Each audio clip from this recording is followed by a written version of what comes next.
ভূতের সিনেমায় অভিনয় করা একরকম চ্যালেঞ্জ, আর যদি সেই ধরনের সিনেমা শুটিংয়ের মাঝেই হঠাৎ বাস্তবে কিছু ভয়ঙ্কর ঘটনার সম্মুখীন হতে হয় তাহলে তো কথাই নেই।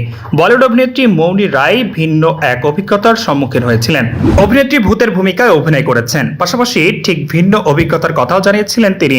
আগামীকাল বৃহস্পতিবার 1 মে মুক্তি পেতে চলেছে মৌনি রায় অভিনীত ভৌতিক কমেডি সিনেমা দ্য ভূতনি, যেখানে বর্ষিয়ান অভিনেতা সঞ্জয় দত্তকে দেখা যাবে ভূতের চরিত্রে অভিনয় করতে। বর্তমানে অভিনেত্রী তার আসন্ন সিনেমার প্রচারও করেছেন। সেখানে মৌনি তার সঙ্গে ঘটে যাওয়া এক পুরনো ঘটনার কথা তুলে ধরেন। শুটিংয়ের সময় যে হোটেলে মৌনি রায় উঠেছিলেন, সেখানে হঠাৎ একজন অপরিচিত ব্যক্তি তার ঘরে প্রবেশের চেষ্টা করেছিলেন। যে ঘটনার কথা ভেবেই আজও গা শিউরে ওঠে অভিনেত্রীর। তিনি বলেন, ওই শহরটা আমার কাছে একদম নতুন ছিল। আমি নিজেও তখন একটা ছোট্ট শহরে থাকতাম।